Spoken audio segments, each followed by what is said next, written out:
Hi, I'm Kamdyn Caputo. Hi, I'm Kamdyn Caputo. My name is Kamdyn Caputo. This is Kamdyn Caputo. My name is Kamdyn Caputo, and I am a multimedia creator currently at Lakehead University for an undergrad in media, films, and communications.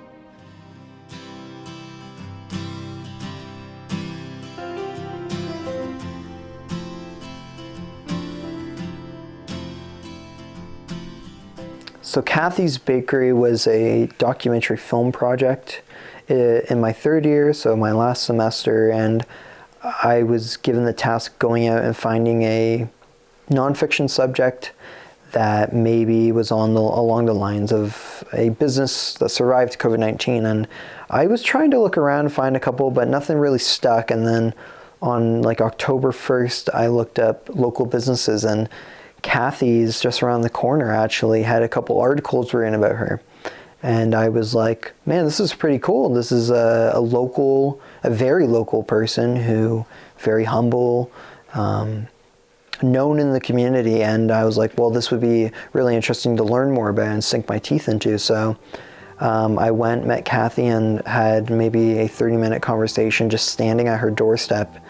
And it was almost flying colors from there. She seemed really interested.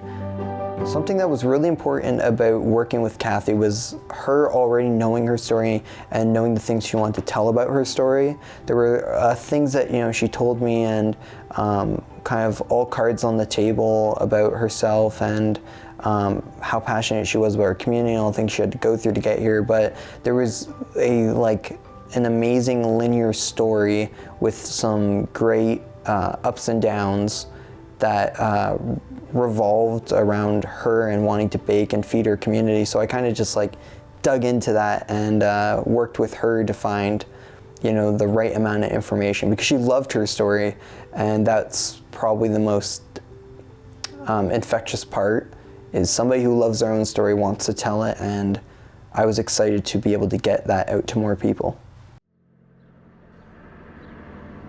That was a crazy time. I mean, I didn't have Victoria for very long at that time. And so we went out to the market to make money. And while we were gone, somebody broke in, and I don't know how, but they found my hiding place, because she needed braces at the time, and they were like $5,000, and I was saving up for them, and I had about $1,300 or $1,400 hidden away where I thought nobody would find it.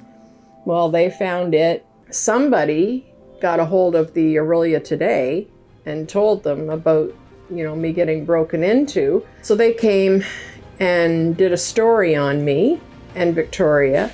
I had to call them back, I think it was 3 days later, and said they had to do a follow-up story, because I couldn't believe people were just stopping in the bakery and throwing $20 bills on my counter and giving me envelopes of money, and it was unbelievable. And then at the end of that day, a dentist came in and offered to do the braces for free.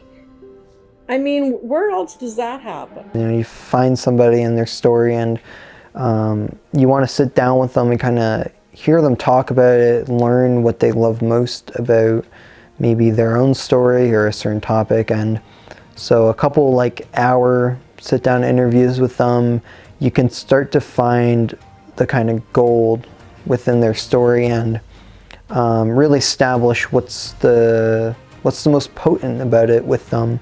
And that's the major thing, is as somebody who likes to make films, I'm all about what's the biggest, sometimes what's the most dramatic, but also you want to work with them to find what they want to see on the screen and what will really pull their heartstrings. Trying to find the best way to spread the film. And when I was first finding a place to put it, just YouTube, I was like, okay, well, maybe it'll find its reach. Kathy will just share it and it'll just be local word, but Facebook groups, why not? Maybe it'll hit the right audience. I didn't expect it, but it was amazing to see just how much this community is kind of looking over each other's shoulder.